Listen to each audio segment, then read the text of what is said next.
Hello friends, welcome to MKG kitchen. இன்றைக்கி நாம் பார்க்க போகிறது பால் பவுடரை வச்சு சூப்பரான டேஸ்ட்டில் பால்கோவா நம்ம வீட்டில் எப்படி செய்யலான்றதை பார்க்கலாம். நல்ல ஒரு பேக்கரி ஸ்டைலில் சூப்பரான டேஸ்ட்டில் இருக்கும். அதுக்கு ஒரு 1/4 கப் அளவுக்கு பால் பவுட்ரு எடுத்திருக்கேன். இந்த பால் பவுடரில் 1 டம்ளர் அளவுக்கு பால் கொஞ்சம் கொஞ்சமாக சேர்த்து நல்லா கட்டிகள் இல்லாமல் நல்லா ஃபஸ்ட்டு கலந்து எடுத்துக்கலாம். இந்த மாதிரி கட்டி இல்லாமல் கலந்து எடுத்துக்கோங்க. இப்போ நம்ம கலந்து வச்ச இந்த மிக்ஸை வந்துட்டு ஒரு கடாயில் சேர்த்துக்குவோம். இந்த மாதிரி கடாயில் சேர்த்துட்டு கட்டிகள் இல்லாமல் கரைச்சி எடுத்து வச்சுக்குவோம். இப்போது ஸ்டவ்வை ஆன் பண்ணி லோ ஃப்ளேம்லேயே வச்சுக்கோங்க. லோ ஃப்ளேம்லேயே வச்சுக்கிட்டு நாம் கொஞ்சம் கொஞ்சமாக நல்லா கிளறி எடுத்துக்கலாம். கைவிடாமல் கிளறணும், இல்லைன்னா பாத்திரத்தில் ஒட்டிக்கிட்டு வரும். இப்போது இதுக்கு தேவையான அளவு சர்க்கரை 1/4 கப் அளவுக்கு சேர்த்துக்குவோம். பாருங்கள், நல்லா கொதித்து வந்துட்டுருக்கு, நல்லா திக்காகிட்டுருக்கு. நாம் ஊற்றி வச்ச மிக்ஸு வந்துட்டு கொஞ்சம் கொஞ்சமாக வற்றி நல்லா சுருள வரும். நல்லா லோ ஃப்ளேம்லேயே வைங்க. ஹையில் வச்சா கைகளில் நல்லா தெறிக்கும். நல்லா லோ ஃப்ளேமில் வைங்க. பாருங்கள் எந்த அளவுக்கு நமக்கு இப்போ வந்துட்டுருக்குன்ட்டு. நல்லா பால் வற்றி நல்லா சுருண்டு வந்துட்டுருக்கு. நல்லா இந்த டைமில் வந்து நம்ம நெய் வேணும்னா கொஞ்சம் சேர்த்துக்கலாம். ஆனால் நான் வந்து நெய் எதுவும் சேர்க்கலை.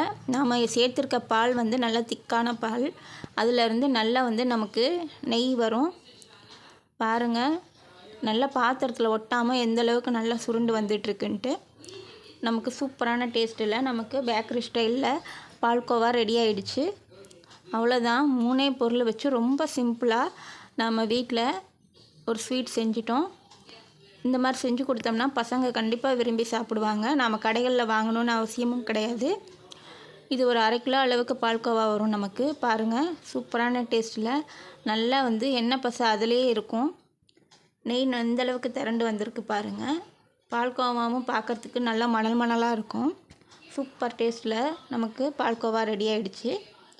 இந்த மாதிரி செஞ்சு கொடுத்து பாருங்கள், கண்டிப்பாக வீட்டில் எல்லாருமே சாப்பிடுவாங்க. நாம் கடையில் வாங்குறதையும் குறைச்சிக்கலாம். சூப்பர் டேஸ்ட்டில் நமக்கு பால்கோவா ரெடி ஆகிடுச்சு.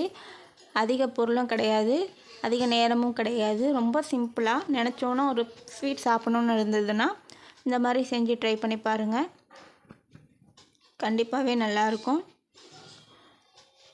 பாருங்கள், சூப்பராக நமக்கு பால்கோவா ரெடி ஆகிடுச்சு.